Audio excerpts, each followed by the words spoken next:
नमस्कार दोस्तों, मैं मोनू कुशवाहा आपके अपने YouTube channel English by M K sir पे स्वागत करता हूं। दोस्तों, आज हम इस वीडियो में एज, बिकॉज और सिंस के बारे में पढ़ेंगे। एज, बिकॉज और सिंस का प्रयोग कंजंक्शन में बहुत ज़्यादा किया जाता है। इनका मीनिंग एक जैसा होने के कारण इनके प्रयोग में बहुत प्रॉब्लम आती है कि किसका यूज़ कहाँ किया जाए। आज की वीडियो स्टार्ट करने से पहले दोस्तों आइए हम थोड़ा अपने चैनल के बारे में जान लेते हैं।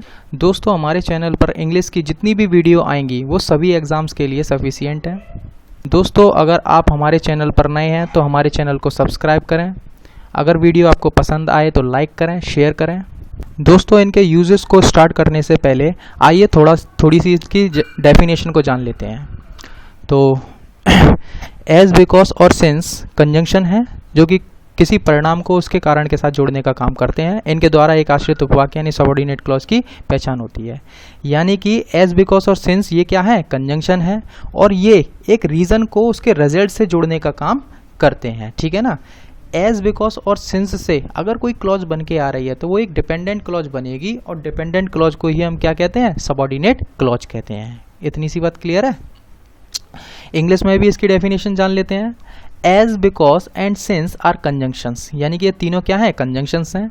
As, because and since all introduce subordinate clauses, यानी कि एज, बिकॉज और सिंस से अगर कोई क्लॉज बन के आ रही है तो वो कैसी क्लॉज कहलाएगी? सबऑर्डिनेट क्लॉज कहलाएगी।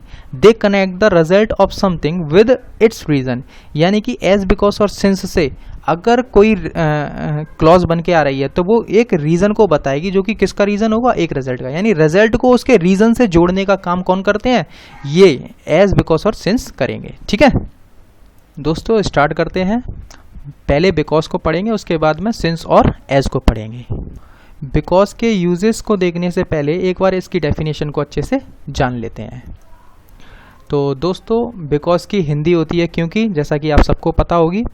बिकॉज बोलने और लिखने में ही सिंस और एज की अपेक्षा अधिक सामान्य तौर पर प्रयोग किया जाता है। यानी कि सिंस और एज की अपेक्षा ज़्यादातर यूज़ हम बिकॉज का करते हैं। ठीक है ना। जब हमें कारण पर जोर देना होता है तब हम बिकॉज का प्रयोग करते हैं, और जब हमें कारण पर जोर देना हो, रिजल्ट पर नहीं, कारण पे अगर जोर देना हो तो हम बिकॉज का प्रयोग करते हैं। एग्जाम्पल से ज़्यादा समझ में आएगा, देख लेते हैं। आई एम आस्किंग यू, मैं तुमसे पूछ रहा हूँ, because I want to know your opinions, क्योंकि मुझे तुम्हारे विचार क्योंकि मैं तुम्हारे विचारों को जानना चाहता हूँ। तो यहाँ पर ये जो रीज़न है, क्योंकि मैं तुम्हारे विचारों को जानना चाहता हूँ इसीलिए मैं तुमसे पूछ रहा हूँ। तो पूछने से ज़्यादा मैं जोर किस पर दे रहा हूँ? तुम्हारे विचारों को जानना चाहता हूँ, इस पर विचार दे रहा हूँ। ठीक है ना। तो इस बिकॉज से हमें क्या पता चल रही है? कि बिकॉज से ये पता चल रही है कि जोर मैं किस पे दे रहा हूँ? इस वाले पार्ट पे जोर दे रहा हूँ। क्लियर है? ठीक है। दूसरा एग्जाम्पल देख लेते हैं। Mohan crashed his truck because he was driving too fast. Mohan ने अपना ट्रक दुर्घटनाग्रस्त कर दिया क्योंकि वह बहुत तेज चला रहा था। तो बिकॉज यानी कि क्योंकि से जुड़कर ये जो क्लॉज आई है, तो बिकॉज से हमें पता चल रहा है कि इस वाले पार्ट पे जोर दिया जा रहा है, यानी कि रीजन पे जोर ज़्यादा दिया जा रहा है बजाय किसके? रिजल्ट से। ट्रक दुर्घटनाग्रस्त हुआ, ये इंपॉर्टेंट तो है लेकिन उतना नहीं है जितना इसकी वजह है। वजह क्या है? ये जरूरी नहीं है कि हमेशा ही ट्रक ज़्यादा तेज चलाने से एक्सीडेंट हो, और भी रीज़न हो सकते हैं, लेकिन इस बार रीज़न क्या रहा है? जोर किस पे दिया जा रहा है? ड्राइविंग टू फास्ट, तेज चलाने पे जोर दिया जा रहा है, इसलिए इस वाले पार्ट पे जोर दिया था, इसीलिए बिकॉज का प्रयोग किया है। यानी कि रीज़न पे अगर हमें जोर देना होगा तो हम किसका प्रयोग करेंगे? बिकॉज का करेंगे। अच्छा, एक और बात, बिकॉज एज और सिंस से क्या बनती है? एक डिपेंडेंट क्लॉज बनती है। डिपेंडेंट क्लॉज यानी सबऑर्डिनेट क्लॉज। तो एक सेंटेंस के अंदर एक मेन क्लॉज यानी प्रिंसिपल क्लॉज और एक कोऑर्डिनेट यानी या फिर सबऑर्डिनेट क्लॉज, दो ही क्लॉज हो सकती हैं। तो यहाँ पर ये जो सबऑर्डिनेट क्लॉज है, इसके अलावा एक मेन क्लॉज है। यानी कि अगर मैं इसके रीजन पे और ज़्यादा जोर देना चाहूँ तो मैं इस बिकॉज वाली क्लॉज को उठा के आगे ले जा सकता हूँ। फिर ऐसा करने के बाद जब ये बिकॉज वाली क्लॉज जहाँ पर ख़त्म होगी उसके बाद एक कॉमा लग जाएगा और उसके बाद में मेन क्लॉज लिख दी जाएगी। तो इस वाले एग्जांपल से देख लेते हैं। बिकॉज, क्योंकि अब मैं रीजन पे और ज़्यादा जोर देना चाहता हूँ इसीलिए पहले लिख रहा हूँ। बिकॉज राम वॉज फीलिंग सिक, क्योंकि राम बीमार महसूस कर रहा था। इस कॉमे को फिर इसलिए पढ़ते हैं, ठीक है ना। इसलिए he did not go to the market, इसीलिए वह सुपरमार्केट नहीं गया। क्लियर है? क्योंकि वह बीमार फील कर रहा था, इसीलिए वह सुपरमार्केट नहीं गया। अब ये सुपरमार्केट क्या होता है? सुपरमार्केट एक ऐसा स्थान होता है जहां पर घर के उपभोग की सभी चीज़ें उपलब्ध होती हैं, सारी चीज़ें मिल जाएं। एक ऐसी जगह, ऐसा मार्केट जहां पर आपको घर में इस्तेमाल होने वाली सारी चीज़ें अवेलेबल हों, उस स्थान को सुपरमार्केट कहते हैं। क्लियर है? तो आइए आगे देखते हैं। आइए दोस्तों, अब देखते हैं एज और सिंस के यूज़ के बारे में। एज और सिंस के यूज़ के बारे में तो एज और सिंस की हिंदी जो निकलती है वो चूंकि से क्योंकि से निकलती है, यानी कि चूंकि या क्योंकि होता है इसका हिंदी मीनिंग, ठीक है। जब हमें कारण की अपेक्षा परिणाम पर जोर देना हो तब हम एज अथवा सिंस का प्रयोग करेंगे। यानी कि जब अगर हमें रीजन पे जोर देना होगा तो हम बिकॉज का प्रयोग करेंगे। अगर हमें रीजन से ज्यादा रिजल्ट पे जोर देना हो, इस बार किस पे दे रहे हैं जोर? रिजल्ट पर। अगर हमें रिजल्ट पे जोर देना होगा तो या तो हम एज का प्रयोग करेंगे या फिर सिंस का प्रयोग करेंगे। अब कहां पर किसका यूज करेंगे ये देख लेते हैं। हम अक्सर सिंस क्लॉज से पहले एक कॉमा का प्रयोग करते हैं, ऐसा हमेशा जरूरी नहीं है। मतलब अगर हमें सिंस क्लॉज का प्रयोग करना है तो पहले मेन क्लॉज आ जाए, उसके बाद में सिंस क्लॉज यानी कि सबऑर्डिनेट क्लॉज आ जाए सिंस वाली, तो इन दोनों के बीच में एक कॉमा हम देते हैं। लेकिन ऐसा हमेशा जरूरी नहीं है, कुछ जगहों पर नहीं देते, लेकिन अगर नॉर्मल स्ट्रक्चर है तो उसमें आपको कॉमा देखने को मिल जाएगा, ठीक है ना। तो देख लेते हैं इसका अर्थ क्या है। सॉरी।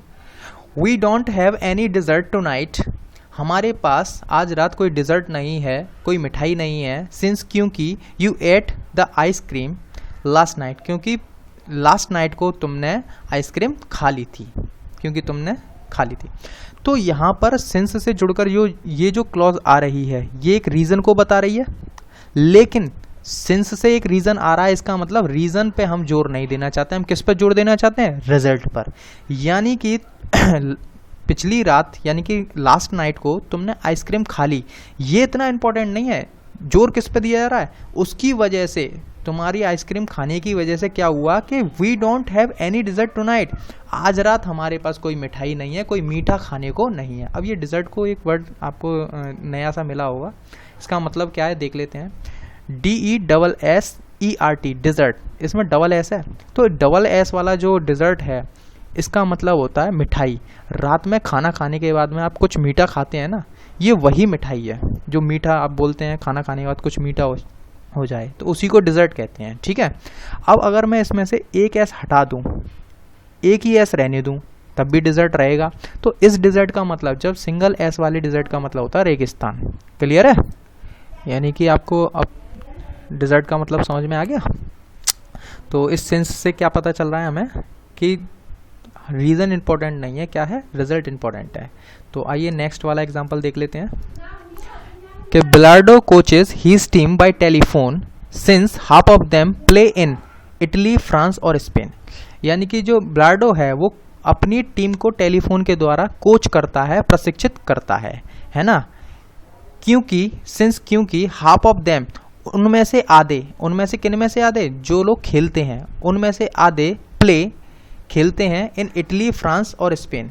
यानी कि कुछ आधे लोग जो हैं खेलने वाले प्लेयर हैं वो इटली में खेलते हैं, फ्रांस में खेलते हैं, स्पेन में खेलते हैं। इसीलिए उनको एक साथ प्रशिक्षित करना आसान नहीं होता है। इसीलिए वो बिलार्डो किससे कोच करते हैं, किससे प्रशिक्षित करते हैं? टेलीफोन के द्वारा प्रशिक्षित करते हैं। यानी कि इस सेंस से क्या पता चल रहा है हमें कि रीजन इंपॉर्टेंट नहीं है कि वो कहाँ रहते हैं, ये इंपॉर्टेंट नहीं है। इंपॉर्टेंट क्या है कि वो टेलीफोन के द्वारा उनको कोच करते हैं, ये ज़्यादा इंपॉर्टेंट है, ये ज़्यादा ज़रूरी है, ठीक है ना। जोर किस पे दिया जा रहा है कि वो टेलीफोन से उनको प्रशिक्षित करते हैं, बजाय किसके? रीजन के। क्लियर है? अब ये बिलार्डो के बारे में थोड़ा देख लेते हैं क्या है। Bilardo was the coach of the Argentinian football team, यानी कि अर्जेंटीना की जो फुटबॉल टीम है उसके कोच रह चुके हैं ये बिलार्डो, और अच्छे प्लेयर भी रह चुके हैं, ठीक है ना। अगला एग्जांपल देख लेते हैं। He decided to go to the conference in Rajiv Chowk as he was in Delhi. उसने राजीव चौक में कॉन्फ्रेंस में जाने का निश्चय कर लिया, उसने कर लिया था या कर लिया जो भी है। He decided to go to the conference in Rajiv Chowk, यानी कि उसने राजीव चौक में कॉन्फ्रेंस में जाने का निश्चय किया या कर लिया था, ठीक है ना, क्योंकि ही वॉज इन दिल्ली, क्योंकि वह कहाँ था, दिल्ली में था, दिल्ली में था यानी दिल्ली में था। तो एज के आने से एक कारण का पता चल रहा है यहाँ से, क्योंकि एक कारण का पता चल रहा है, और जहाँ कारण होता है वहाँ रिजल्ट भी होता है, एक रिजल्ट का पता चल रहा है। लेकिन एज के आने पर हमें क्या पता चल रहा है कि यहाँ पर रीजन इतना इंपॉर्टेंट नहीं है, उसका दिल्ली में होना इतना इंपॉर्टेंट नहीं है, उस पर जोर नहीं दिया जा रहा है। जोर किस पे दिया जा रहा है कि वो राजीव चौक में कॉन्फ्रेंस में जाने का उसने निश्चय कर लिया। राजीव चौक में जो कॉन्फ्रेंस हो रही थी उसमें जाने का उसने निश्चय कर लिया था, ये इंपॉर्टेंट है, ठीक है ना। तो अगर एक चीज और समझना कि ये है मेन क्लॉज, ये वाली क्या है, मेन क्लॉज है, और ये वाली यहाँ से यहाँ तक क्या है, ये सबऑर्डिनेट क्लॉज है। पहले मेन क्लॉज आए, उसके बाद अगर सबऑर्डिनेट क्लॉज आए तो दोनों क्लॉज के बीच में कोई कॉमा नहीं होता।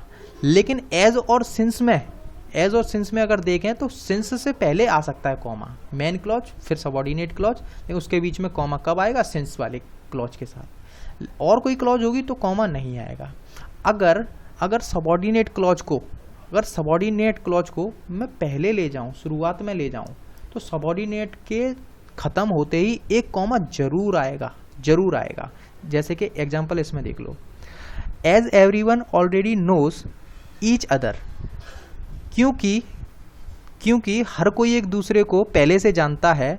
फिर इस कॉमे को क्या पढ़ते हैं, इसलिए अब इसको पढ़ेंगे। इसलिए as everyone already knows each other, क्योंकि हर कोई पहले से एक दूसरे को जानता है। देयर इज नो नीड, इसीलिए there is no need for introduction, इसीलिए परिचय की आवश्यकता नहीं है, जरूरत नहीं है परिचय देने की या परिचय की जरूरत नहीं है, ठीक है। As everyone already knows each other, क्योंकि हर कोई एक दूसरे को जानता है, इसीलिए परिचय की जरूरत नहीं है, कोई परिचय की जरूरत नहीं है। क्लियर है।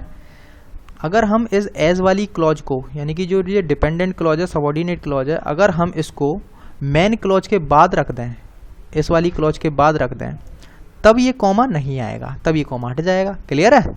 ये हर कंजंक्शन के साथ होगा, हर क्लॉज के साथ होगा। क्लियर है। आइए दोस्तों, आपके लिए एक मोटिवेशनल थॉट लाए हैं, देख लें क्या है। पानी में गिरने से किसी की मृत्यु नहीं होती, मृत्यु तभी होती है जब तैरना नहीं आता। परिस्थितियां कभी समस्या नहीं बनती, समस्या तभी बनती हैं जब उनसे निपटना नहीं आता। तो दोस्तों, आज के लिए इस वीडियो में इतना ही, और अगर वीडियो आपको पसंद आई हो तो लाइक करें, शेयर करें। अगर आप पहली बार वीडियो को देख रहे हैं तो प्लीज़ सब्सक्राइब कर लें। धन्यवाद। जय भारत, जय हिंद।